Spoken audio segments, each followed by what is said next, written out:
Such a beautiful day. Such a beautiful spot I just found. Just pulled over. Because look at this. It's so beautiful. I'm going to show you the other side.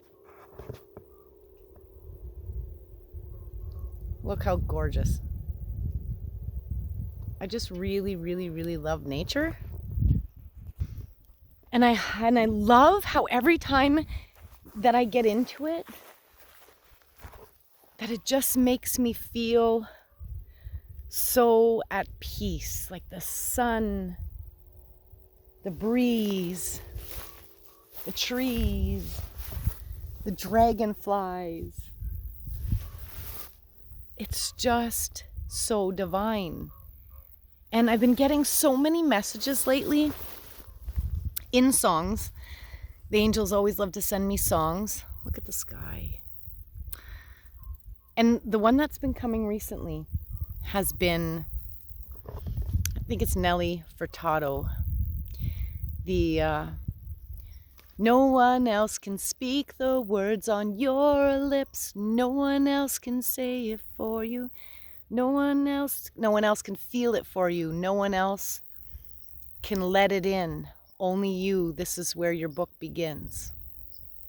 And the rest is still unwritten. That's the song.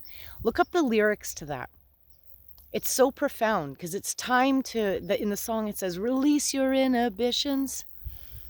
You have to let go of what you think you believe and question, why are you believing it?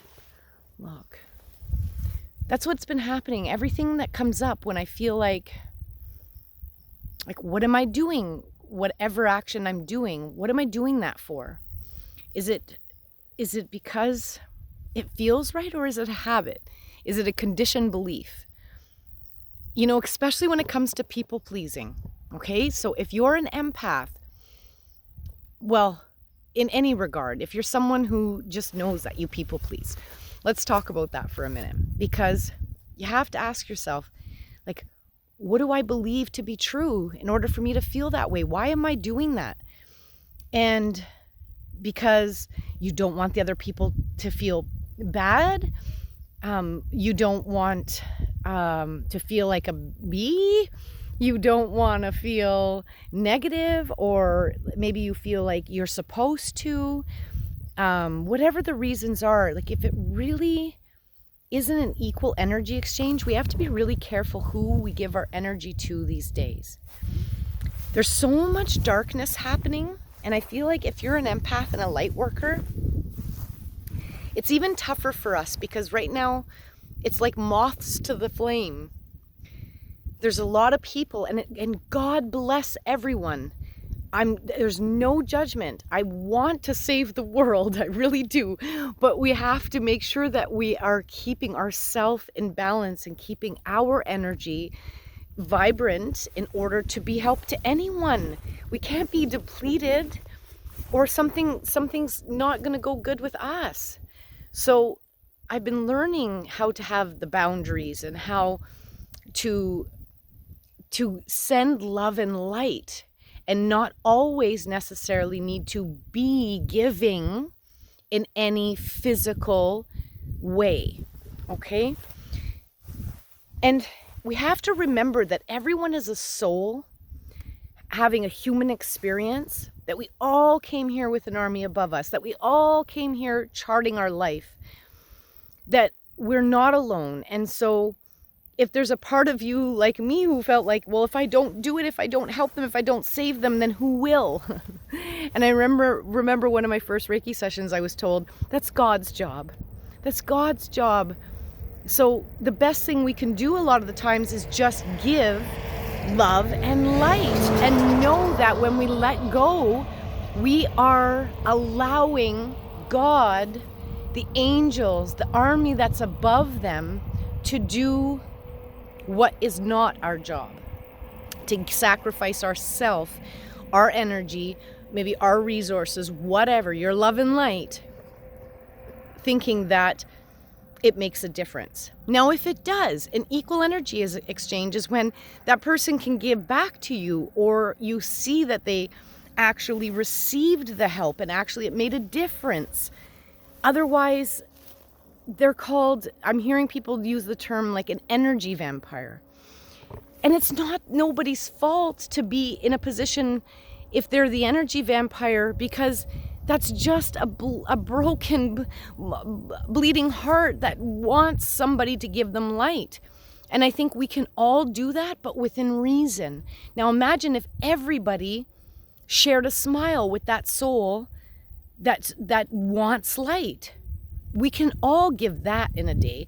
But for one person to try and save that soul, it is, we need each other. Together is the only way we're going to rise. So we have to recognize that my psychologist actually taught me this back in the day when I was trying to save my family and whatever. And I was told, you know what, Jenny, if you don't do it, someone else will. Because every human has that innate need to meet their desires and meet their needs. And so if you're not the one giving, they will go and find someone else. And I can tell you from experience, because it took me about 10 years or more to finally actually listen and set the boundaries with my family members. And the minute that I did, they were fine. They found other people. They found other ways. They found it was true. Everybody finds it. It doesn't need to be you. And then you have to look at the root of like, well, why do I feel like I have to? And for me, it was like I felt it was my soul calling, it was my destiny. Isn't that my job? It's my family, but not necessarily, right? We're here to absolutely share love and light, but on an equal level, because there's such a thing as actually hindering someone. There's such a thing as actually doing too much for someone where you think you're helping them, but you're not. You're just enabling them. You're trying to keep them alive because something in you needs or wants them. Look at the root of that. That was a deep lesson. And when you start to realize, oh, okay, I'm just looking to keep the idea and the love and the image and everything that I do love about them alive in my life. But if that part of them is gone, then they may need more than you. and that's okay. And we can always, always, always give love and light, but it doesn't need to necessarily be physical energy exchanges, unless, it's something else. It's time for us to really, really live our life, because on a deep, deep level, like finding a way to honor what is truly, truly you. For me, I looked back at like all my childhood pictures, and I was always in the bush. I was always running around in the fields, same like I'm doing today. I used to follow the rabbit trail thinking that I was going to find its den, and I'd get lost. And it was fun. And so this is what I think life is all about. Following your heart and allowing yourself to always constantly be on an adventure, loving life. If you're full and overflowing, then it really isn't hard to give to others who are in need, and have the boundary and allow them to have little bits of you. But if you know yourself, if you know your limits, if you know your boundaries, then you're able to always, in every situation, no matter who you're with, what you're doing, speak those needs, make sure those desires and wants are known because they're valid and you're worth it.